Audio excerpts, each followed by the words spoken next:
বিসমিল্লাহির রহমানির রহিম। আসসালামু আলাইকুম প্রিয় ভিউয়ার্স, আজকে জানব শিশুর প্রস্রাবের ইনফেকশন সম্পর্কে। শিশুর শৈশব এবং কৈশোরে প্রস্রাবের পথে ইনফেকশন একটি সাধারণ সমস্যা। শিশু জন্মের 1 মাস বয়স পর্যন্ত ছেলেদের এটা দ্বিগুণ হয়, কিন্তু 1 বছর থেকে 15 বছর বয়স পর্যন্ত ছেলেদের তুলনায় মেয়েদের 10 গুণ বেশি হয়। 5 বছর থেকে 15 বছর বয়সের স্কুলগামী মেয়েদের প্রায় 5% ভোগে প্রস্রাবের পথেরই ইনফেকশনে। 80% রোগীর বারবার এই সমস্যা দেখা দেয়। এই রোগের কারণ: প্রস্রাবের পথের ইনফেকশন বা সংক্রমণের প্রধান কারণ হলো মলাশয়ের ব্যাকটেরিয়া। মেয়েদের ক্ষেত্রে রোগটি সবচেয়ে বেশি ঘটায় ইকোলাই নামক ব্যাকটেরিয়া। এছাড়া অন্য যে ব্যাকটেরিয়াগুলি দায়ী সেগুলো হলো ক্লেবসিয়েলা, প্রোটিয়াস, স্টেফাইলোকক্কাস অ্যালবাস, সিউডোমোনাস। ছেলেদের ক্ষেত্রে রোগটি বেশি ঘটায় প্রোটিয়াস ব্যাকটেরিয়া।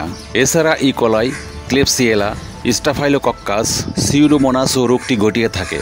মলত্যাগের পর ধৌত করার সময় এসব ব্যাকটেরিয়া প্রস্রাবের দ্বার দিয়ে মূত্রনালী পথে ভেতরে প্রবেশ করে এবং এর ফলে ইনফেকশন দেখা দেয়। এছাড়া মূত্রপথে কোনো আবদ্ধতা থাকলে ইনফেকশন ঘটে। কোষ্ঠকাঠিন্যে বেশি ভুগলে মূত্রপথে ইনফেকশন হওয়ার আশঙ্কা থাকে। প্রস্রাবের ইনফেকশনের উপসর্গগুলো কী কী? 1 বছর বয়সের শিশুর প্রস্রাবের পথের ইনফেকশনের উপসর্গের সঙ্গে বয়স্ক শিশুদের উপসর্গের ভিন্নতা লক্ষ্য করা যায়। অনেক সময় 1 বছর বয়স পর্যন্ত শিশুদের রোগ নির্ণয় করা কঠিন হয়ে পড়ে। 1 বছর বয়স পর্যন্ত শিশুর যেসব উপসর্গ দেখা দেয় সেগুলো হলো জ্বর, ওজন কমে যাওয়া, বমি বমি ভাব, ডায়রিয়া, জন্ডিস।